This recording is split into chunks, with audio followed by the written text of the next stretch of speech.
Bonjour à tous, la tendance est à la baisse ce matin à la Bourse de Paris. Les marchés font face aux craintes des investisseurs vis-à-vis de la situation sanitaire. À la suite du couvre-feu instauré en France à partir de 18h pour 15 jours, Angela Merkel envisagerait de son côté une mesure similaire. Celle-ci a en effet déclaré lors d'une réunion pour désigner son successeur à la tête du parti CDU que cette crise sanitaire ne pourrait se résoudre qu'avec des mesures plus restrictives. Le spectre d'une pénurie de vaccins à court terme en Europe est également redouté alors que le laboratoire Pfizer a annoncé vendredi avoir du mal à tenir les délais de production envisagés.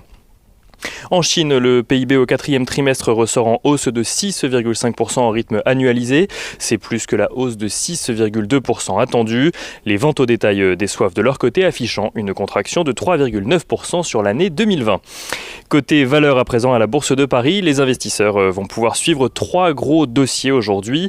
Tout d'abord, c'est le premier jour de cotation de Stellantis aujourd'hui, la marque du nouveau groupe formé par la fusion de Peugeot et Fiat Chrysler. La fusion est officielle depuis samedi où le quatrième groupe automobile mondial a vu le jour au terme d'un peu plus d'un an de préparation.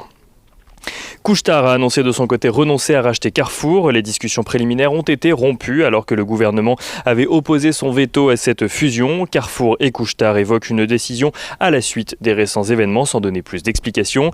Et enfin, nouveau rebondissement dans le feuilleton Veolia-Suez alors que la bataille judiciaire se poursuit, notamment depuis l'arrêt de la Cour d'appel de Paris qui a imposé un délai de consultation des instances représentatives du personnel de Suez, donc un délai de 3 mois.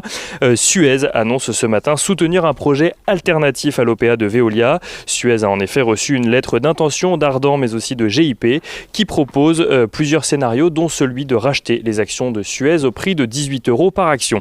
Veolia qui n'a pas tardé à réagir en affirmant refuser de céder les 29,9% du capital de Suez qu'il détient déjà. Et on finit ce point avec un rapide tour du côté de l'euro-dollar. L'euro-dollar qui ce matin se situe aux alentours des 1,20 $ pour 1 euro.